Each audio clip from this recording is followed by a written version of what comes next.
Covid महामारीचा संसर्ग कमी व्हावा म्हणून सगळेच जण जीवाचं रान करतायत.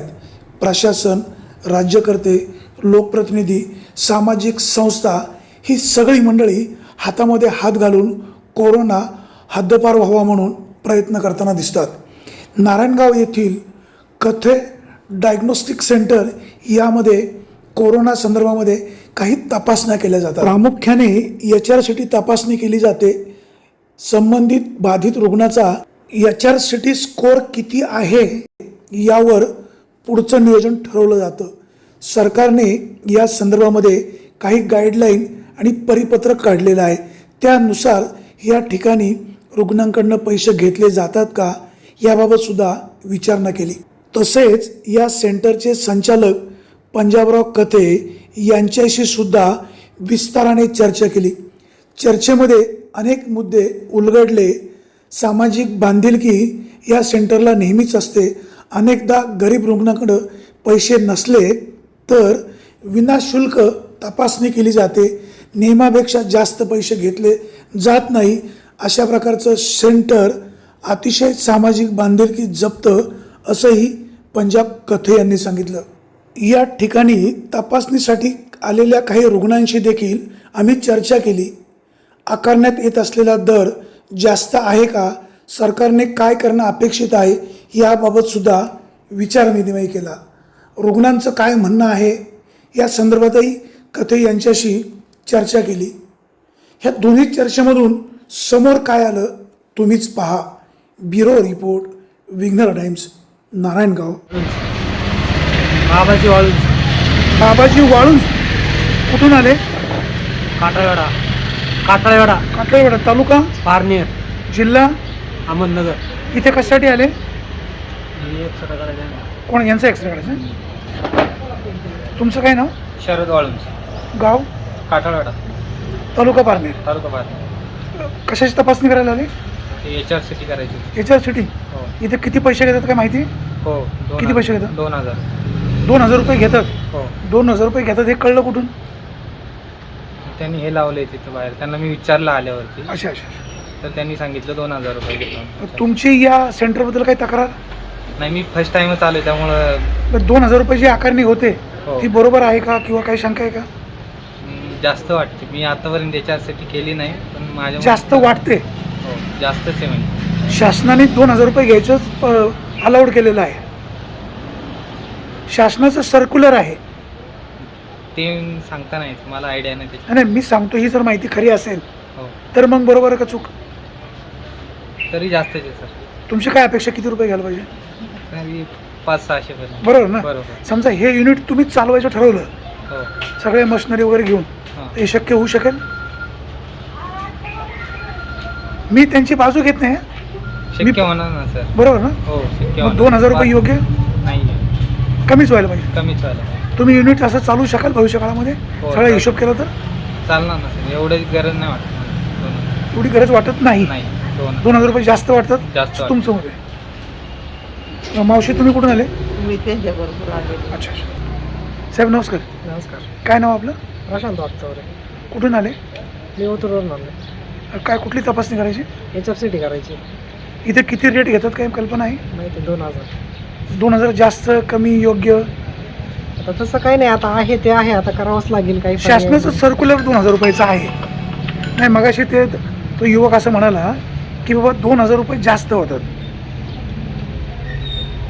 तुम्हाला काय वाटतं? आता कसं आहे, जास्त होत आहे, पण त्याला पर्याय पण नाही आहे काही. नाही नाही, मी या प्रश्न यासाठी घेतला, त्यांची अपेक्षा ठीक आहे सध्याच्या काळामध्ये, परंतु ज्यांचं हे इन्स्टिट्यूट आहे किंवा आपलं उद्या असलं तरी एवढं सगळं यंत्रणा उभी करणं, स्टाफ, लाईट, मशिनरी हे सगळ्याचं जर पाहिलं तर 2000 रुपये सरकारने जे रक्कम ठरवलेली आहे ती माझ्या माहितीप्रमाणे योग्य आहे. सरकारने फुकटच जर व्यवस्था केली की यांचे पैसे करण्यापेक्षा त्याच्यामध्ये काही सवलत दिली तर मग सगळ्यांचाच हे होईल, सगळ्यांना आधार होईल. कारण सगळ्यांना आधाराची गरज आहे आता. तुम्ही इथे पहिल्यांदा आलात? इथं म्हणजे झाली, माझी पप्पांची पण झाली HRCT आणि सगळे पॉझिटिव्ह, कोरोना पॉझिटिव्ह. या ठिकाणचं हे जे आता सेंटर आहे याच्याबद्दल तुमचं काय मत आहे, तुमचा अनुभव काय? काय नाही, चांगलं सेंटर आहे. यांची क्वालिटी वगैरे सगळं एकदम परफेक्ट आहे, काय प्रॉब्लेम नाही. मॅडम नमस्कार.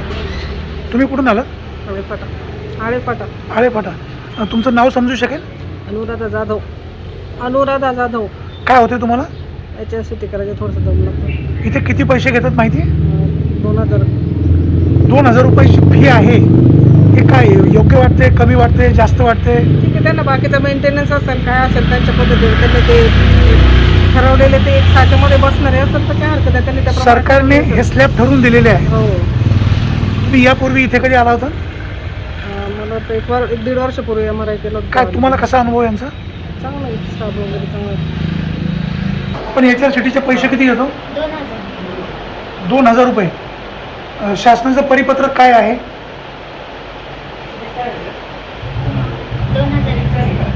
कोणाची इथं काय अडवणूक वगैरे होते? काय नाव आपलं? मिन्नाथ चौधरी. इथं कथ्थे डायग्नोस्टिक सेंटरमध्ये HR-सिटी केली जाते. HR-सिटी म्हणजे नेमकं काय? हाय रेझोल्यूशन सिटी स्कॅन. सध्या कोरोनाचा प्रादुर्भाव खूप मोठा आहे असं लोक म्हणतात की या अशा प्रकारे तपासणी करताना सुद्धा कोरोना संसर्ग होण्याची भीती आहे. काय असं होऊ शकतं? नाही, आम्ही त्याच्यासाठी जे बघता तुम्ही ग्रीन शीट ही प्रत्येक पेशंटला चेंज करतो आणि त्याच्यानंतर हे डस्टबिनमध्ये पॅक करून टाकतो. जर प्रत्येक एक जे पेशंट येणार त्याला प्रत्येक पेशंटला चेंज करून नवीन टाकतो. एक पेशंट तपासणी करायला किती वेळ लागतो? एक 5 ते 7 मिनिटं. सरासरी दररोजचे किती पेशंट असतात? 50 ते 60 पेशंट असतात दररोज. काय नाव आपलं? माझं नाव सागर आल्लाद. काय होते आपल्याला? काय नाही, मी माझं बाळ पडलं खेळता खेळता, तर त्यांच्याकडून एक रिपोर्ट राहिला होता, तो फक्त रिसीव्ह करायला आलेलो. आपण ज्या ठिकाणी उभे आहोत हे कथे डायग्नोस्टिक सेंटर, इथलं तुम्हाला कसं काय अनुभव? छान आहे, सर्व्हिस त्यांची छान आहे. योग्य वेळी योग्य निर्णय आणि वेळेच्या वेळी डॉक्युमेंट्स क्लिअर करून देतात. जास्त बिल आकारतात अशी काही तक्रार नाही, तसं काही तक्रार नाही. सर नमस्कार. हां, नमस्कार पानसाहेब. सर गेल्या 1-6 वर्षापासून कोरोना प्रादुर्भाव आहे, संसर्ग कमी होण्यासाठी सगळेच प्रयत्न करत आहेत. तुमचंही हे मोठं सेंटर आहे. सर कसं नियोजन असतं आपलं, कसं सहकार्य असतं? नमस्कार. सर्वप्रथम मला आपल्या सर्व जेही आपले जुन्नर, आंबेगाव, राजगुरुनगर, शिरूर, पारनेर या सर्व तालुक्यातल्या सर्व मंडळींना मी मनापासून धन्यवाद देतो की तुम्ही या सर्व सेवेचा लाभ घेताय. जे वाणी साहेबांनी प्रश्न विचारला त्याचं उत्तर सरळ म्हणजेच आता सध्या आपण कोरोनामध्ये HR-सिटी हा जो पार्ट आहे, HR-सिटीवर लोकांना बरेच लोकांचे गैरसमज आहेत. सर्वात पहिले मी तुम्हाला HR-सिटी म्हणजे काय आहे ते सांगतो. High resolution of computer tomography. याचा मराठी अर्थ सांगा. हां, त्याचा मराठीत सांगायला म्हणजे आपले जे फुफ्फुस असते छातीमध्ये जे आपल्याला जे लंग्स असतात त्या लंग्सचा स्कॅन करणे, त्याचा एक्सरे करणे थोडक्यात साध्या भाषेत. आणि मागच्या वेळेस काहीतरी कुठल्या तरी आपल्या भारताच्या आरोग्य मंत्र्याकडून आपलं जे सेंट्रल गव्हर्नमेंटचे जे मिनिस्टर्स आहेत त्यांच्याकडून एक स्टेटमेंट्स मला नाही वाटत ते का ते कसं त्यांनी दिलं, पण ते चुकीचं स्टेटमेंट आहे. कारण की एक आताची ही ॲडव्हान्स टेक्नॉलॉजी आहे, ते त्यांनी जे जुना अभ्यास होता त्यांचा, तो त्या जुन्या अभ्यासावर त्यांनी म्हटलं होतं की एक स्कॅन करणे म्हणजे 400-500 एक्सरे करणे असं नाही आहे. आता जी ॲडव्हान्स टेक्नॉलॉजी आहे, एक स्कॅन करणे म्हणजे 4 ते 5 एक्सरे एवढा रेडिएशन पेशंटला बसतं. त्यांना काही कॅन्सर वगैरे काही असं होते असं नाही आहे. कारण की आता आपल्याला HR-सिटी केल्याचे मार्ग नाही, तशी आपल्याला स्कॅन करावेच लागतात. डोक्याला मार लागला स्कॅन करावं लागतं, छातीला मार लागलाच करावं लागतं, हात कुठेही लागलं तरी आपल्याला सिटी स्कॅन करणं गरजेचं आहे. आता दिस इज अ ॲडव्हान्स टेक्नॉलॉजी, त्यामुळे काळजी करण्याचं कुठल्याही पेशंटनं कारण नाही, कुठलीही भीती बाळगू नका. HR-सिटी करत असताना ज्या आपण स्वतः, मला तर वाटतं की पेशंटने सुद्धा काळजी स्वतः घेतली पाहिजे. मास्क लावून आलं पाहिजे, सॅनिटायझरची एक छोटीशी बॉटल आपण ठेवली पाहिजे. आपल्या सेंटरला प्रत्येक जागी आपण सॅनिटायझर ठेवलेलं आहे, सोशल डिस्टन्सिंग ठेवलेलं आहे. HR-सिटीचे पेशंट, सोनोग्राफीचे पेशंट आपण वेगळे बसवतो म्हणजे जेणेकरून एकमेकाचा प्रादुर्भाव होऊ नये. परंतु आता परिस्थिती थोडीशी दिवसेंदिवस गंभीर होत चालली आहे. आम्ही तर आमच्या बाजूनं पूर्ण प्रयत्न करतोय की कुठल्याही प्रकारचा आपल्या एका पेशंटकडून दुसऱ्या पेशंटला प्रादुर्भाव होऊ नये. त्यामुळे आपल्या सेंटरला कसं जवळपास अनुभव प्रचंड असल्यामुळे ह्या गोष्टी आम्ही खूप छान प्रकारे हँडल करतोय. जुना स्टाफ आहे, सिटी स्कॅन टेक्निशियन एक 10-15 वर्षाचे अनुभवी आहेत, रेडिओलॉजिस्ट आहेत, सर्व चांगली मंडळी आहे. HR-सिटी करणं गरजेचं यासाठी आहे कारण की त्यामध्ये आपला RT-PCR जर पॉझिटिव्ह आला, कधी RT-PCRचे रिझल्ट एक 33-32% कधी कमी जास्त होतात. निगेटिव्हचं पॉझिटिव्ह निगेटिव्ह अशी गडबड होते. अँटीजन टेस्टमध्ये सुद्धा बऱ्याच प्रॉब्लेम, पण HR-सिटीमध्ये असं होत नाही. जर समजा त्या पेशंटला छातीमध्ये इन्फेक्शन झालं तर 100% इमेजिंगमध्ये ते दिसतं आपल्याला. आणि त्या HRCTच्या स्कोअरवरून डॉक्टरांना डिसाईड करता येतं की या पेशंटला आपण होम क्वारंटाईन ठेवायचं की आपण एखाद्या आयसोलेशन सेंटरमध्ये ठेवायचं की जिथं ICU बेड आहेत, व्हेंटिलेटर आहे तिथं पाठवायचं. म्हणजे एक प्रकारचे गाईडलाईन या टेस्टमुळे मिळते. म्हणून या टेस्टची गरज सध्याच्या स्थितीमध्ये आहे. परंतु HRCT ही डॉक्टरांना विचारल्याशिवाय करू नये. डॉक्टरांशी कन्सल्ट साधला पाहिजे, डॉक्टरांशी विचारून द्या. डॉक्टरांनी जर म्हटलं ना तरच HRCT करायला पाहिजे. स्वतःहून आपल्याला वाटतं म्हणून HRCT करायचं मला तरी असं वाटतं हे योग्य नाही. म्हणजे माझं सर्व नागरिकांना सांगणं आहे की तुम्ही तुमचे जे फॅमिली डॉक्टर्स असतील, तुमचे MD मेडिसिन डॉक्टर असतील, जे कोणाला या क्षेत्रामध्ये आता बऱ्याच सर्व लोकांना समजायला लागलंय, असं काही नाही आहे. जनरल प्रॅक्टिशनर सुद्धा खूप छान प्रकारे ट्रीटमेंट कोरोनावर देत आहेत. तर जेव्हा केव्हा तुम्हाला HRCT करायचं असेल तुम्ही डॉक्टरांना फोन लावा आणि त्या डॉक्टरांनी सांगितल्यानंतरच तुम्ही HRCT करा, असं माझं मत आहे. सर HRCTचा आपण जो स्कोअर म्हणतो 4 आहे, 10 आहे, 14 आहे, 23 आहे, हो. हा स्कोअर म्हणजे नेमका काय? थोडासा गरीब आणि ग्रामीण रुग्णांना कळेल असं. हा, आपल्या फुफ्फुसामध्ये 5 लोब्स असतात. लेफ्ट साइड आणि राईट साइडला 2 आणि एका बाजूला 3 लोब्स असतात. त्या लोब्स मध्ये जे इन्फेक्शन होतं त्याचं काउंटिंग करतात की कुठल्या लोब मध्ये किती किती इन्फेक्शन झालं त्याचं काउंटिंग करून एक स्कोअर दिला जातो. 25 पैकी आपण स्कोअर डिसाईड केलेला आहे की 25 पैकी 5 आहे का, म्हणजे आउट ऑफ 25 5 10 15. मग त्याच्यामध्ये आपले 3 पार्ट केलेले आहेत आपण. एक मायनर मध्ये येते. मायनर म्हणजे जवळपास आपण 8 पर्यंत पकडतोय आणि एक मॉडरेट म्हणजे 8 पासून तर एक जवळपास आपण एक 15 पर्यंत पकडतोय आणि 15च्या नंतर जर तो स्कोअर जात असेल तर तो सिव्हिअर आहे. म्हणजे अशा पद्धतीनं मेडिकल प्रोफेशनमध्ये डॉक्टर्स मंडळी ही सर्व डिसाईड करतात की या पेशंट सोबत आता कुठलं ट्रीटमेंट दिलं पाहिजे. बऱ्याच वेळा कोरोनामध्ये लोक घाबरून जातात. एखाद्या वेळेस HRCTचा स्कोअर आला म्हणजे एवढं घाबरायचं काही कारण नाही. तुम्ही लगेच जर HRCT तुमचा झाला आणि पटकन तुमच्या डॉक्टरांना तुम्ही कॉन्टॅक्ट केला आणि त्यांच्याकडून जर गाईडलाईन्स घेतल्या तर पेशंट 100% वाचतो. आपण काय करतो, घाबरून बऱ्याच वेळा कधी कधी आपण एक प्रॉपरली त्या लाईननं जात नाही, घरी वेळ लावतोय आपण. मला तरी असं वाटतं घरात एक जरी पॉझिटिव्ह निघाला ना सर्वांनी RT-PCR किंवा अँटीजन टेस्ट करून लगेच आपलं डिसाईड करायचं कोणाला काय प्रॉब्लेम्स आहेत. आणि तेव्हाच जर आपण ट्रीटमेंट चालू केली तर HRCT करायची सुद्धा तुम्हाला गरज पडणार नाही. आणि कारण नसताना HRCT करूही नाही. जर गरज असेल तरच तुम्ही HRCT करा, असं माझं मत आहे. सर किती HRCT असेल तर घाबरण्याचं कारण नाही. आता हा कसा असतो, बऱ्याच वेळा 20 जरी स्कोअर आला, 25 जरी स्कोअर आला तरी पेशंट वाचतात.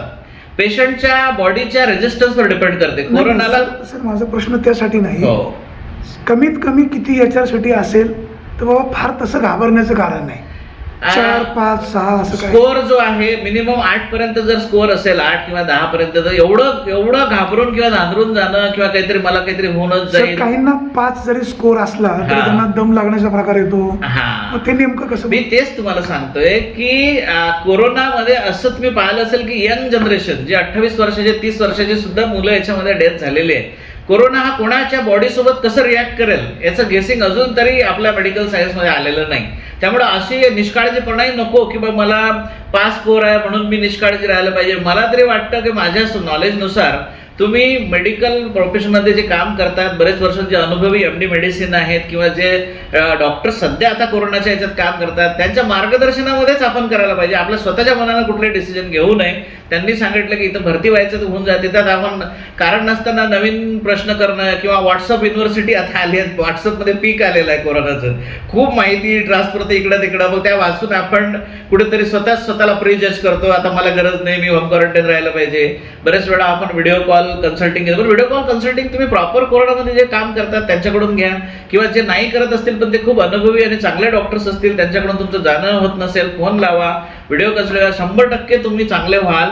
परंतु मला तरी असं वाटतं 2 जरी स्कोअर आला, 1 जरी आला, काही असू दे, पण तुमची लाईन ऑफ ट्रीटमेंट ही डॉक्टरच्या सांगण्यानुसारच झाली पाहिजे. सर कोरोना बाधित रुग्ण म्हणजे जे होम क्वारंटाईन होतात ही लोक नियमांचं पालन करत नाही, त्यांनी सर काय करणं अपेक्षित आहे, कशा प्रकारे सर काळजी घ्यावी?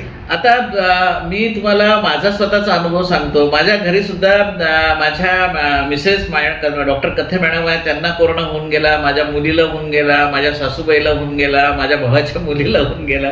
फार अवघड परिस्थिती होती माझ्यावर जेव्हा ती आली आणि मी क्वचित सुद्धा घाबरलो नाही. तरी त्यांना मी गाडीमध्ये माझ्या मिसेस डॉक्टर पिंकी आणि त्यांच्या आईला पहिल्यांदा इन्फेक्शन झालं. लगेच आम्ही सर्वांचे टेस्ट केल्यात. तर त्याच्यामध्ये माझी मुलगी आणि माझ्या भावाची मुलगी दुसऱ्या दिवशी आम्हाला समजलं. मी दवाखान्यात घेऊन गेल्यानंतर त्यांना लगेच लाईन ऑफ ट्रीटमेंट चालू झाल्या. मॅडमच्या आईचं वय थोडं जास्त असल्यामुळं थोडा त्यांना दम लागत होता, परंतु आम्ही घाबरलो नाही. लाईन ऑफ ट्रीटमेंट पटापट हॉस्पिटलमध्ये भरती करून त्या बऱ्या होऊन आल्या. पण आल्यानंतर जेव्हा आमच्या घरी बाकीचे आम्ही सर्वांना सेपरेट झालो. आता थोडंसं माझं घर प्लॅन करून मी बांधल्यामुळं माझ्याकडे रूम होत्या, पण सर्वांकडे शक्य नसतील. पण समजा जर आपल्याकडे व्यवस्था असेल त्या रूमची आणि त्याच्या बाथरूममध्ये टॉयलेट्स आपले स्पेशल असतील तर खरंच 100% काळजी करण्याचं कारण नाही. माझ्या मुलीला दवाखान्यात न्यायची गरज पडली नाही, माझ्या भावाच्या मुलीला दवाखान्यात न्यायची गरज पडली नाही. मॅडम सुद्धा 3 दिवसातच बऱ्या होऊन बाहेर आल्या. फक्त आईला थोडंसं 1-8 दिवस नंतर त्या आल्या. पण त्वरित ऍक्शन घेतल्यामुळे बरं झालं. तर मला लोकांना हे सांगायचं आहे की जर समजा असं झालं, आपल्याकडे कोरोना आला, तर अजिबात घाबरायचं नाही. पटकन सेपरेट होऊन जायचं घरामध्ये. जर आपल्या घरात जागा नसेल तर आपण कोविड सेंटरला कॉन्टॅक्ट करायचा, तिथं आयसोलेट व्हायचं. पण खूप खूप डोक्यामध्ये निगेटिव्ह विचार येऊ देऊ नका. तुमचं जे सामान आहे, टॉवेल आहे, तुमचे जे काय इनरवेअर आहेत, जे काय तुमच्यासाठी तुम्हाला लागतंय ते वेगळं करून घेतलं पाहिजे. त्यांना मागायचं आपल्याला जेवण वगैरे, आपलं जे ताट आहे ते जे काय असेल ते आपणच धुतलेलं कधी बरं, म्हणजे आपल्यापासून दुसऱ्याला इन्फेक्शन होणार नाही याची काळजी घ्या. आणि हात धुत राहा, सॅनिटाईज करत राहा. मला तरी असं वाटतं की 100% कोरोनाला घाबरायची गरज नाही. हा आजार 100% बरा होतो. फक्त एकच आहे याच्यामध्ये, जे लेट झालेत, ज्यांनी अंगावरून काढलं, ताप आली, खोकला आला, आता तर सर्वच डॉक्टर्स मंडळी सर एकदाचा तो डाऊट असतोच, परंतु त्याचे सिम्पटम्स खोकल्याचे वेगळे आहेत, याची ताप जी आहे ती वेगळी कमी जास्त जे होते. आपल्याला 90 जो आपला नॉर्मल जो टेम्परेचर आहे 98.6 त्याच्यावर जेव्हा आपण जातो ना, तर लगेच थोडंसं तरी आपण अलर्ट होऊन जायला पाहिजे. आणि लगेच पॅरासिटामॉल घेतल्यापेक्षा थोडंसं आपण मॉनिटरिंग केलं पाहिजे. 1-2-3 तास आपला ताप वाढतोय काय, कमी होतोय काय, किंवा डॉक्टर आपलं, मला तर वाटतं सर्वात सोपं सोल्युशन डॉक्टरांना जाऊन भेटा, त्यांच्याकडून आयडियाज घ्या. लगेच तुम्ही जर त्याच्यावर त्यांनी जे सांगितलं त्या ट्रीटमेंट केल्या, कोरोना हा 100% बरा होतो. आता सध्या डेथ रेशो खूप वाढतोय. मला तर अजून कळून नाही राहिलं हे कशा टेस्ट, मला काही असं निगेटिव्ह कमेंट करायचं नाही, परंतु पहिल्यापेक्षा डेथ रेशो हा खूप वाढलाय. कशामुळे? तर एक तर असं होतंय की बऱ्याच टेस्ट ह्या उशिरा होत आहेत. तर आता सांगितलं जात आहे की खूप कमी हे झालेलं आहे, पण माहीत नाही मग डेथ का होत आहेत जास्त. हे थोडं जरा हे समीकरण मला तरी कळून नाही राहिले की पहिले संख्या खूप होती पेशंटची, आता पेशंटची संख्या कमी झाली, पण डेथ रेशो वाढतायत. मग हे का वाढतायत याचं सुद्धा आपण सर्वांनी थोडंसं, मला असं वाटतंय गव्हर्नमेंटने सुद्धा या गोष्टीवर लक्ष द्यायला पाहिजे. त्यासाठी त्या पेशंटला ज्या गोष्टी लागतात फक्त आयसोलेशन करून, आणि आपण कोविड सेंटर काढले हे चांगली गोष्ट आहे. आयसोलेशन करूनच नाही, तिथं प्रॉपर डॉक्टर असली पाहिजेत. त्या डॉक्टरांच्या अंडरमध्येच सर कोविड सेंटर किंवा कुठले असं, त्याशिवाय आपल्याला मार्ग नाही. डॉक्टर 100% गरजेचं आहे आपल्याला, कारण की त्यांना यातलं कळतंय. आणि तिथं सिस्टर सुद्धा, ज्या ट्रेन सिस्टर आहेत, ज्या ट्रेन नसतील त्यांना ट्रेन केलं पाहिजे, आणि त्या सिस्टर सुद्धा चांगला आपल्याला सर्व्हिस देऊ शकतात. व्हिडिओ कॉलिंग आपण कम्युनिकेशन केलं पाहिजे. जर आपण फक्त त्यांना आयसोलेट केलं आणि त्याच्याकडे लक्ष दिलं नाही, किंवा ते फक्त पेशंट काही दिवसानंतर ते पेशंट खराब होऊन येतात, आणि पेशंट जर लेट होऊन गेला तर व्हेंटिलेटरवर ठेवून वाचण्याची शक्यता खूप कमी पेशंटची असते. मला तरी असं वाटतं आयसोलेशन सोबत किंवा जे काय तुम्ही बाकीचे ऑक्सिजन बेडचे सेंटर केलेले आहेत, चांगली गोष्ट आहे. आपला तालुका फार चांगलं काम करते, इथले नेते मंडळी चांगलं काम करतायत, सोशल वर्कर चांगलं काम करतायत, आम्ही सुद्धा त्यांना सपोर्टिव्ह आहोत सर्वजण. परंतु माझं एक असं मत आहे की या प्रत्येक गोष्टीला 2-3 चांगल्या MD मेडिसिन डॉक्टरांची फार प्रचंड आपल्या एरियामध्ये गरज आहे. जर गव्हर्नमेंटनंच हे करायला पाहिजे. मी म्हणतो का म्हणून गव्हर्नमेंटने MD मेडिसिनला 2.5-3 लाख रुपये सध्या पगार द्यायला काय हरकत आहे? 3 महिने, 3 ते 4 महिने तुम्हाला आता हे 2 लाख आणि 2.5 लाख रुपयामध्ये MD मेडिसिन मिळत नाही. आता ही सध्याची परिस्थिती थोडीशी फार अवघड आहे. तर थोडा जास्त सॅलरी देऊन जर MD मेडिसिन आपण आपल्या तालुक्यामध्ये 3-4 लोक आणली, तर मला तरी वाटतं की डेथ रेशो आपल्या तालुक्याचा कमी होऊ शकतो. सर, कोरोनाची पहिली लाट आली त्यावेळेस कमी लोक दगावले, दुसरी लाट आली जास्त लोक दगावत आहेत, तिसरी लाट पण येण्याची शक्यता आहे. प्रामुख्याने लहान मुलांवर त्याचा आघात जास्त होईल असं सांगितलं जातं. सर, काय काळजी घेणं आवश्यक आहे? आता अशी परिस्थिती आहे की आता सेकंड जो वेव्ह आहे हा काही अजून संपलेला नाही, असं म्हणतात संपलेला आहे, पण मला तरी असं वाटतं की जवळपास जुलै-ऑगस्ट पर्यंत हे जाईल. आणि थर्ड वेव्ह बद्दल जे मुलांबद्दल आता तरी आपण काय करायला पाहिजे की त्या लहान मुलांसाठी जे ICU आहेत, चाइल्ड स्पेशालिस्ट आहेत, त्यांच्या मीटिंग्स घेऊन या लोकांसोबत त्यांचं मार्गदर्शन घेऊन याचं प्लॅनिंग आपण समोरचं आत्ताच लगेच पटापट करून घ्यायला पाहिजे.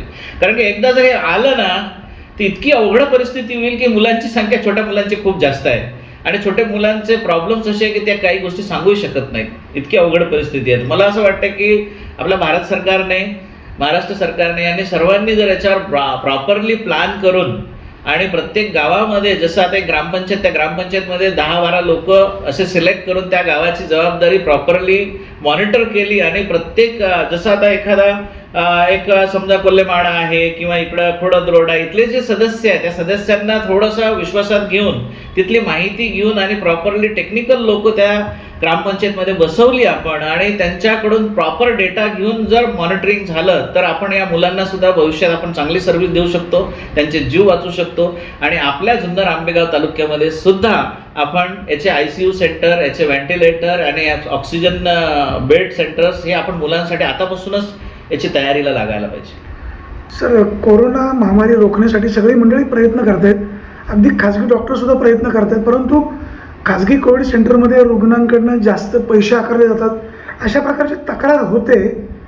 सर, काय असू शकतं किंवा काय दुसरी बाजू असेल? आता माझ्यापर्यंत तरी एवढी त्याची माहिती नाही आहे, कारण की कोविड सेंटरमध्ये गव्हर्नमेंटने स्लॅब्स दिले, जसे आता आम्हाला सिटी स्कॅनचे 2,000 दिलेत, 2,500 दिलेत, 3,000 दिले, पण त्यातला ऑप्शन आपण 2,000चाच निवडलेला आहे. कारण काय होतं की आता सध्या पॅन्डेमिकची स्थिती आहे आणि इव्हन कोरोनाचं जर तुम्ही जहागीरला भरती केलं, तुम्ही रुबीला भरती केलं, कुठल्याही हॉस्पिटलला गेलं, त्या सर्व हॉस्पिटलला गव्हर्नमेंटनं चार्जेस फिक्स केलेले आहेत. त्यामुळे मला तरी असं वाटते की कुठलं कोविड सेंटर जास्त पैसे घेत नसेल असा मला विश्वास आहे. पण जर असं काही होत असेल तर ते मला वाटतं चुकीचं आहे, ते नाही करायला पाहिजे. कारण की त्याच्यामधून काय होतं की आता सध्या परिस्थिती लोकांची थोडी गंभीर आहे. आता तुम्ही मला आता विचारताच आहे तर त्या प्रश्नामध्ये बऱ्याच लोकांचे HRCT मी फक्त आता असं मला योग्य वाटत नाही सोशल मीडियावर सांगणं किंवा इलेक्ट्रॉनिक्स मीडियावर सांगणं, पण बऱ्याच पेशंटकडे पैसे नसतात. मी ते HRCT सुद्धा फ्री करतो, त्यांच्याकडून 1 रुपया सुद्धा घेत नाही. काही लोकांकडे 1,000 रुपये असतात, काहींना 1,500 असतात, कोणाकडे 500 रुपये असतात. आम्ही काही ते फार HRCTs हा बिझनेस आमचा नाही आहे. जसं मला तरी असं वाटतं की कोविड सेंटरने सुद्धा काही परिस्थिती लोकांची गरीब असेल, जरी गव्हर्नमेंटचे रेट 40,000 असतील, एखाद्यापासून 20,000 घ्यावे, एखाद्याकडून 10,000 घ्या, पण त्या पेशंटला बरं केलं पाहिजे. सर, तुम्ही सामाजिक बांधिलकी जपता, परंतु दुसरीकडे रुग्णांकडनं जास्त पैसे आकारले जातात, अशा प्रकारची पण कधी कधी चर्चा होते. सर, काय सांगाल? माहीत नाही, मला मध्ये काही न्यूज माझ्याबद्दल त्या सेंटरबद्दल आली तर मी त्यांना म्हटलं की तुम्ही मला येऊन भेटा. त्याने कुठल्याही प्रकारची माहिती न घेता डायरेक्ट त्यांनी व्हिडिओ शूटिंग केल्यामुळे कदाचित त्याचे काही गैरसमज झालेत. आपण कधीही कुठलेही पैसे कुठल्याही सेंटरमध्ये जास्त घेत नाही. आज आपलं नारायणगाव, मंचर, आळेफाटा, जुन्नर, राजगुरुनगर इतक्या जागी या सर्व मशीन आता या सर्व एरियाला वरदान ठरल्यात. कदाचित या मशीन नसतात, आपण काय केलं असतं सांगा बरं. परंतु आज इतकी अवघड परिस्थिती आहे की इतके पेशंटचे HRCT झाल्यानंतर लगेच त्याचं डायग्नोसिस होते, डायग्नोस झालं त्याला लाईन ऑफ ट्रीटमेंट बरोबर मिळते. आणि ही बातमी चुकीची आहे की आम्ही पैसे जास्त घेतोय आणि ते जे काही शब्द वापरलेत ते मला थोडंसं जरा ते हर्टही झालंय. कारण की माझे वडील, माझी आई, मॅडमच्या फॅमिलीज, आम्ही असं लोकांशी समाजाशी बांधील आहोत. आम्ही असे काही धंदा म्हणून हे आम्ही करत नाही. मॅडम स्वतः रेडिओलॉजिस्ट आहेत म्हणून हे डायग्नोस्टिक सेंटर ओपन झाले आणि लोकांच्या गरजेनुसार झाले. आपण त्या HRCTचे जे चार्जेस गव्हर्नमेंटच्या नॉर्मनुसार आहे तसेच घेत असतात. काही पेशंटला जर समजा पैसे ते जास्त वाटत असतील, एखाद्या पेशंटकडे नसतील, त्यांनी जर आमच्या त्या मॅनेजरकडे रिक्वेस्ट केली, 100% मला तर वाणी साहेब तुमचे मला कधी कधी फोन येतात गरिबांसाठी. मला नाही वाटत की तुम्हाला मी कधी नाही म्हटलं. असे कितीतरी लोक आहेत. आळेफाट्याची काही मंडळी आहे, मनसरची आहे. आता मला कोण गरीब आहे कोण श्रीमंत मला डिसाईड करता येत नाही. काही समाजातली लोक आहेत, त्यांनी जर मला सांगितलं मी 100% त्यांना सांगतो बाबा ठीक आहे करून घ्या. पण आपण असे पैसे वगैरे काही जास्त घेत नाही. हे कोणातरी आपल्याबद्दल चुकीची माहिती दिलेली आहे. सर, अशा प्रकारच्या तपासणी करणाऱ्या ज्या यंत्रणा आहे त्या ठिकाणून जर जास्त पैसे आकारले तर आजचे युनिट सरकार जप्त करू शकतं. सर, अशी पण चर्चा आहे. सर, काय तुम्ही याविषयी सांगाल? वाणी साहेब, आज भारत सरकारकडे मेडिकल मधली जी तयारी आहे ते खूप कमी आहे. आज सर्वात जास्त जर काम करत असेल तर प्रायव्हेट मंडळी करते, गव्हर्नमेंटही करते, मी असं म्हणत नाही. आज आपल्या जुन्नर तालुक्याचीच परिस्थिती बघा की आपल्याकडे PSC मध्ये एकही कोविड सेंटर आपल्याला काढता आलं नाही. आपण फक्त RH, नारायणगाव, RH, जुन्नर इथंच काढू शकलो आणि बाकी जागी आपल्याला लोकांच्या जागी आपल्याला करावं लागलं. एक फक्त ते PSC मला वाटतं तुमचं शिरोली वगैरे तिथं कुठंतरी तेवढं केलंय. पण आज अशी परिस्थिती आहे की प्रायव्हेट डॉक्टर्स इतकं काम करतायत, एवढं जास्त काम करतायत, त्यांचे हॉस्पिटल्स त्यांनी गव्हर्नमेंटला दिलेली आहेत.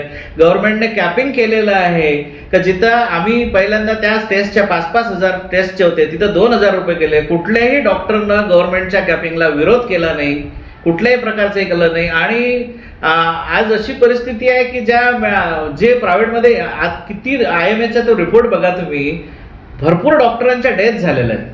ते काही गव्हर्नमेंटमध्ये काम करत नव्हते, ते प्रायव्हेटमध्ये काम करत होते. गव्हर्नमेंटचे डॉक्टर मेले, मी असं म्हणत नाही, गव्हर्नमेंटने खूप छान काम केलेलं आहे, पण प्रायव्हेट शिवाय गव्हर्नमेंटला मार्ग नाही. आज भारतावर एवढं मोठं संकट आलंय, त्या भारतावर संकट आल्यानंतर जर सरकार असं कोणाचं सेंटर जप्त करतंय किंवा हे मला तरी वाटतं असं योग्य नाही, असं कोणी काही करू शकत नाही. गव्हर्नमेंटचे नियम असे आहेत की पहिल्यांदा त्याला नोटीस जाते, जास्तीत जास्त त्या सेंटरला मिनिमम एक अशी तंबी दिल्या जाते की बा तुम्ही हे जे काय चार्जेस आहेत तुम्ही हे तुमच्यामध्ये चेंज करा, दंड करू शकता. पण असं कोणाचं सेंटर जप्त सर, करणं रुग्ण किंवा असं नाही करू आणि डॉक्टर यांच्यातला दुरावा वाढत चाललेला आहे, तो कमी होणं अपेक्षित आहे. सर, काय व्हायला हवं? सर्वात महत्वाचं बऱ्याच वेळा गैरसमजामुळे थोडंसं होतंय. बऱ्याच वेळा एखादं मोठं हॉस्पिटल असतंय, त्याच्या एक्सपेंडिचर्स असतात, मोठे सेटअप्स असतात, लोन असतात करोडो रुपये ऑब्झर्व डॉक्टरांचे. तिथं फॅसिलिटी आपल्यापेक्षा 100 टाइम्स जास्त असतात, तिथं काही चार्जेस जास्त असतात आणि नारायणगावमध्ये कमी घेतात, तिकडे जास्त घेतात. तो एक लोकांचा थोडा गैरसमज होतो, पण त्या लोकांना हे कळत नाही की त्या जागेचं भाडं किती आहे, ह्या सगळ्या गोष्टी आहेत. तो एक विषय. दुसरी गोष्ट अशी की आपल्या भारतामध्ये मेडिकल प्रोफेशन मधलं नॉलेज लोकांना बरंच कमी आहे. म्हणजे माहिती नसल्यामुळं कदाचित कोणी एखादा 4 लोकांमधला एखादा माणूस काहीतरी सांगतो आणि ते आपण खरं समजून बोलायला लागतो, डॉक्टरांशी वाद घालतो. मला वाटतं डॉक्टरांशी भांडण करू नये. कुठल्याही डॉक्टरांचं जर काही प्रॉब्लेम झाला तर त्या डॉक्टरांशी वेळ घेऊन तुम्ही परिस्थिती समजून तुमचे प्रश्न करा ना, तुम्ही बोला तुम्ही. पण मला असं वाटतं की समजा आता आपलं पोट दुखत असेल किंवा एखाद्या आपल्या नातेवाईकाचा कुठेतरी फार मोठा ऍक्सिडेंट झाला असेल, त्यावेळेस आपल्याला किती मोठी परिस्थिती आपल्या समोर उभी होते. एखादा पेशंट, मला फोन येतात रात्री 2-2 वाजेपर्यंत मी जागी असतो, लोकांचं मला फोन उचलावे लागतात. मी फक्त फोन माझ्या ओळखीच्याच लोकांचे नाही घेत, अननोन लोकांचे सुद्धा मी सर्वांचे फोन घेतो.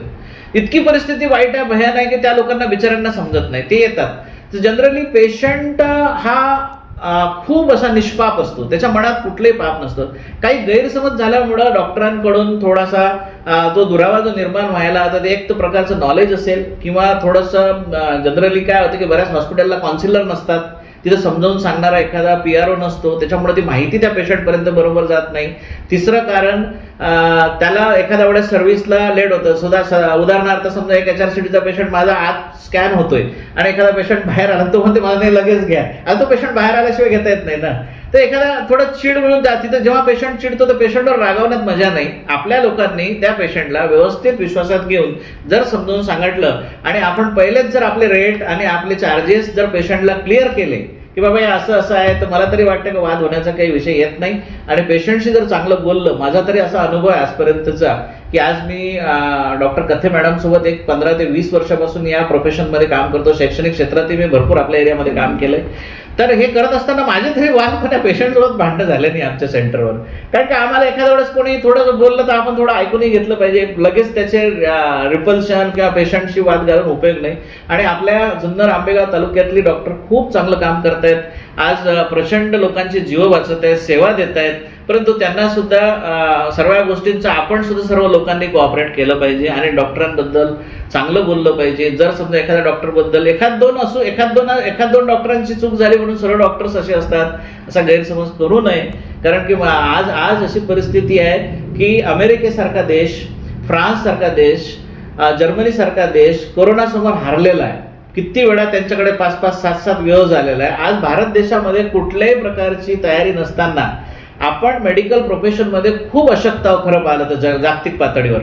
पण एवढा मोठं संकट, भारत देशाची लोकसंख्या 2nd नंबरवर आहे, तरी आपण कोरोनासोबत फाईट करून लोकांचे जीव वाचवतो. मला तरी असं वाटतं की आपलं आरोग्य क्षेत्र आपल्या भारतातलं प्रचंड चांगलं आहे. त्यासाठी काही पॉलिसी बदलायची गरज आहे. काही गोष्टींचे जे गैरसमज आहेत ते काढायला पाहिजे. आणि मला असं वाटतं एखाद्या गोष्टीवर माहिती नसेल तर त्या गोष्टीवर बोलू नये.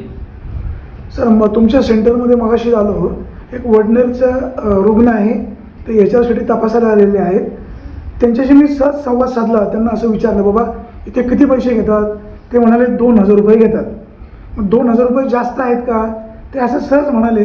की ही रक्कम जास्त आहे, 400-500 रुपये आकारले जावेत, त्यांच्या जागेवर तुम्ही आहेत असं गृहीत धरून काय सांगाल आणि त्यांचं म्हणणं कितपत संयुक्तिक नाही? बरोबर.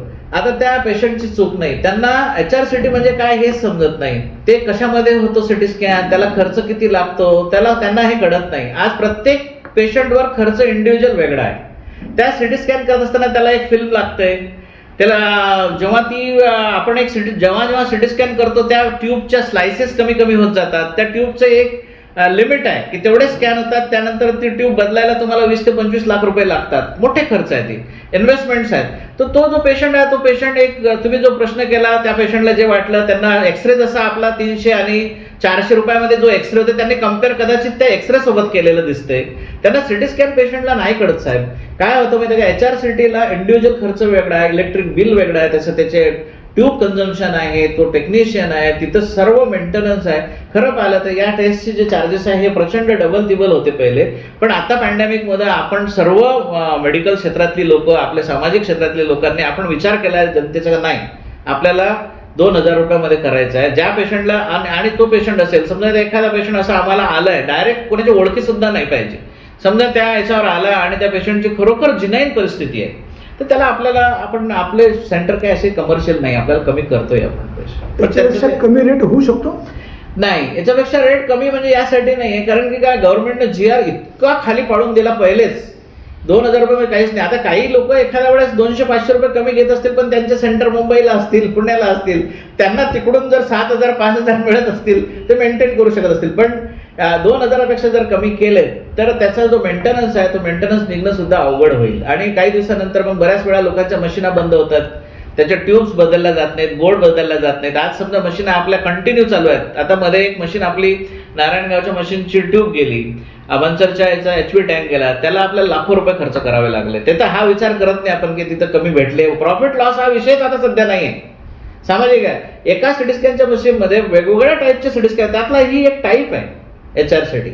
मग याला जो HRCTला जो कन्झम्पशन लागतो ट्यूबला, तो हाय व्होल्टेज लागतो. याला कंटिन्यू याचा जो खर्च आहे हा कंटिन्यू प्रत्येक पेशंटवर हा वेगळा विभागला जातो. असं नाही आहे की 100 स्कॅन होतात म्हणून एवढे पैसे आले म्हणून यांच्याकडे एवढा आहे. मी थोडं ऐकलं, काही लोक खासगीत बोलत होते, अरे बाबा असं नाही आहे, हे याच्यामध्ये जो करतो त्यालाच ते सर्व त्यातलं माहीत असते. आणि मी तर म्हणतो माझी ऑफर आहे गव्हर्नमेंटला, माझे 5 सेंटरचे सर्व सिटी स्कॅन गव्हर्नमेंटच्या अंडरमध्ये मी देतोय. तुम्ही आम्हाला जो बेसिक खर्च आहे त्याचा द्या, तुम्ही चालवा. मी तर पेशंटचे जे 2000 रुपये आहेत ते गव्हर्नमेंटनं भरावे. जसे तुम्ही आता RT-PCR चे पैसे भरता तसे तुम्ही आमचे भरा ना. लोकांना पैसेच नाही मागायचे. असं का करत नाही गव्हर्नमेंट? का विचार? तुम्ही कॅपिंग केली ना 2000 रुपये, होऊ शकते का पॉसिबल? करा विचारायचा, काय हरकत नाही. गव्हर्नमेंटला आपण देऊन टाकूया, चालवा तुम्ही मशीन्स या. सर, तुम्हाला सामाजिक समाजसेवा करण्याची आवड आहे, सामाजिक सदैव भान असतं. तुमच्याकडे अनेक काही रुग्ण गरीब पण येत असतात, मग त्यांना कशा प्रकारे सहकार्य करतात हा प्रश्न यासाठी आहे का तुमचं जे कुटुंब आहे, तुम्हाला जो वारसा लाभलेला आहे हा समाजसेवेचा लाभलेला आहे, सर्वसामान्य गरीब रुग्णांना कशा प्रकारे मदत होते? आता आज आपल्या पेशंट जर आपल्याकडे आला आणि माझ्यापर्यंत ती माहिती लगेच पोहोचते. आमच्याकडे जेव्हा पेशंट येतो, पेशंटला समजा एखादा HRCT झाला आणि झाल्यानंतर तो गडबडला पेशंट, त्याचं कोणी नाही आहे, कुठं हॉस्पिटलमध्ये भरती काय करायचं, तर नारायणगावचे माझे काही डॉक्टर मंडळी मित्र आहेत, त्यांच्याशी चर्चा करून, पुण्याची काही मित्र करून की बाबा यांना एवढं परवडत नाही सर, यांना हे करा. काही पेशंटला पैसे लागत असतील तुम्ही आमच्याकडून घेऊन जावा आणि पण तुम्ही बरे व्हा. आणि त्याला जर आपण मानसिक आधार दिला त्या पेशंटला तर तो पेशंट 100% बरा होतो. काही तर लोकांकडे पैसे असून त्यांना मार्गदर्शन नसते, त्या लोकांना डायरेक्शन्स नसतात, त्यांना डायरेक्शन्स आपल्याला देणं गरजेचं असतं. तर त्यावेळेस आपल्याकडून सर्व टीमला आपल्याकडे ट्रेनिंग आहे. कुठल्याही पेशंटनं जर तुम्हाला काही घाबरलेला असेल तर त्या पेशंटला तुम्ही चांगलं सांगा. त्यानंतर त्या पेशंटला पैशाची काही अडचण असेल, काही पेशंट त्याला जायला सुद्धा पैसे नसतात, परिस्थिती खराब असतं, त्याच्यामध्ये आता तिथं आपल्याला हा विचार आपण करत नाही. त्यावेळेस आपण त्या गोष्टी सर्व बाजूने ठेवतोय. पण एखादा पेशंट मोठ्या 50 लाखाच्या गाडीमध्ये येतो आणि तो जर डिस्काउंट मागत असेल तर मला असं वाटतं ते योग्य नाही, कारण की ह्या सर्व महागड्या मशीन्स आहेत, हे सर्व आपल्याला चालवावं लागते. आणि माझे बाबा, आई आणि माझी जी फॅमिली आहे त्यांनी एकच सांगितलं की आपण जर किती मोठं झालो, किती समोर आपण प्रगती केली, तरी आपण आपले दिवस विसरायचे नाही. आपल्याला लोकांना घेऊन चालायचं आहे. पैसाच हा आपल्यासाठी प्रथम नाही आहे. सर्व लोकांच्या ज्या भावना आहेत त्या समजून आपल्याला या सगळ्या गोष्टी करायच्या. हे तर चार्जेस आम्ही साहेब गव्हर्नमेंटने सांगितलं तेवढं घेतलं. रियालिटी जर तुम्ही बघितली तर आमच्याकडे लिस्ट आहे, कोणाला किती डिस्काउंट दिलं, रेकॉर्ड्सवर आहे त्या सगळ्या गोष्टी. इतकी परिस्थिती, आता सध्याची परिस्थिती फार गंभीर आहे. 100% आमचे जे कुटुंब आहे त्या कुटुंबाकडून लोकांना हे सुद्धा आम्ही इकडे काही 100-50 एकर जमीन घेतली नाही, याच्यातून 2 पैसे वाचले, त्यातून एक सेंटरमध्ये चांगली मशीन आणायची. आता आज आम्ही निर्णय घेतला एक मोठा की आड्याफाट्याला एक खूप हायटेक मशीन, तिथं पेशंटचा फ्लो थोडासा जास्त आहे, त्या लोकांना नारायणगावला यायला हे होतं, तर तिथं फार मोठी एक जापनीज टेक्नॉलॉजी हिताची मशीन सुद्धा आपण आणली. आज त्याच्यामध्ये ते तुम्ही जर लोन पाहिले आमच्या बँकेचे, त्याच्यात तुम्हाला समजेल की यांना हे किती मोठं हे सर्व करावं लागतं. इथं असं नाही आहे, तुम्ही काळजी करू नका. माझं जुन्नर, आंबेगाव, शिरूर, पारनेर ह्या सर्व एरियामध्ये, नॉर्थ जो पुणे आहे, आपण या एरियामध्ये डायग्नोस्टिक सेंटरमध्ये, डॉक्टर कथ्थे डायग्नोस्टिक सेंटरमध्ये एकदम क्वालिटी सर्व्हिसेस देऊया. आणि कुठल्याही रुग्णाला काही अडचण आली, कोणाला बेड मिळाले नाही, कोणाला ऑक्सिजन नाही मिळालं, आम्ही ठरवतोय डॉक्टर कथ्थे डायग्नोस्टिक सेंटरतर्फे आम्ही एक ऑक्सिजन कॉन्सन्ट्रेटर सुद्धा कोविड सेंटरला किंवा आम्ही DCSCला आम्ही देण्याचं ठरवलेलं. पण ते न्यूज तुम्हाला नंतर ते कळेलच, पण ते आम्ही ठरलेले प्रोग्राम्स आहेत आमचे. आणि माझं जनतेला हे सांगणं आहे की जर हॉस्पिटलमध्ये मुंबईला, पुण्याला, नाशिकला कुठेही काही अडचण आली तर तुम्ही माझ्या सेंटरला कॉन्टॅक्ट करा. माझा नंबर सुद्धा सर्वांकडेच आहे. माझा नंबर सुद्धा मी तुम्हाला देतो, 9860993709. या नंबरवर तुम्ही मला मेसेज टाका, व्हॉट्सअप करा, फोन करा. माझ्याकडून जेवढी शक्य होईल तेवढी मदत मी आपल्या या सर्व याच्यात करेल. आणि त्यातल्या त्यात मला एक नवीन तुम्हाला सांगायचं आहे की रोटरीकडून सुद्धा बऱ्याच योजना आता आपल्याला या कोविडमध्ये मुलांसाठी आणि समोरच्या याच्यासाठी आम्ही करणार आहोत. सुरुवात सुद्धा आम्ही त्यावेळेस मास्क, लोकांना किराणा वाटप, बऱ्याच गोष्टी केलेल्या. वाणी साहेब तुम्ही त्या न्यूज समाजाच्या समोर मांडलेल्या आहेत. मला तरी असं वाटतं की कथ्था डायग्नोस्टिक सेंटरबद्दल प्लीज कोणालाही काही गैरसमज असेल तर लगेच तुम्ही सोशल मीडियावर डिस्कस केल्यापेक्षा किंवा फेसबुकवर टाकल्यास तुम्ही नक्की इथे या. मी रोज ऑफिसला असतो. माझे इकडे जे रिजनल मॅनेजर आहेत, मॅनेजर आहेत, सर्व मंडळी तुमच्याशी आम्ही बोलू आणि काय गैरसमज आपल्याला दूर करता येईल. कारण की जशी तुम्ही जेव्हा मला बळ द्याल तर माझी एनर्जी अजूनही वाढेल. मी जास्तीत जास्त चांगल्यात चांगल्या सर्व्हिसेस लोकांना देण्याचा प्रयत्न करेन. थँक्यू. डॉक्टर साहेब, आपण विघ्न टाईमशी मनमोकळे बोललात, आपल्याला मनापासून धन्यवाद. सामाजिक जाणीव सतत ठेवा. या रुग्णांचा दुवा आपल्यासोबत नेहमीच राहील. सर, धन्यवाद. Thank you sir.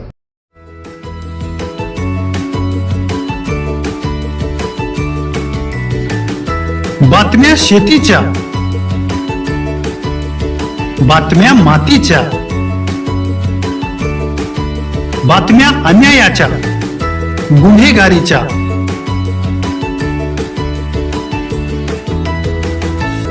राजकारणाच्या आणि समाजकारणाच्या, शोषणाविरुद्ध बुलंद आवाज, जनसामान्यांच्या हुंकाराची गाज, सत्कार्याला प्रोत्साहन, दुष्कृत्याला अनुशासन, निर्भीड, निस्पृह, सडेतोड, बेधडक आणि रोखटोक म्हणजेच विघ्नहर टाइम्स. शोध बातमीचा, ध्यास सत्याचा. आपलं चॅनल, आपली बातमी. सबस्क्राईब तर कराच, पण बेल आयकॉनवर क्लिक करायलाही विसरू नका.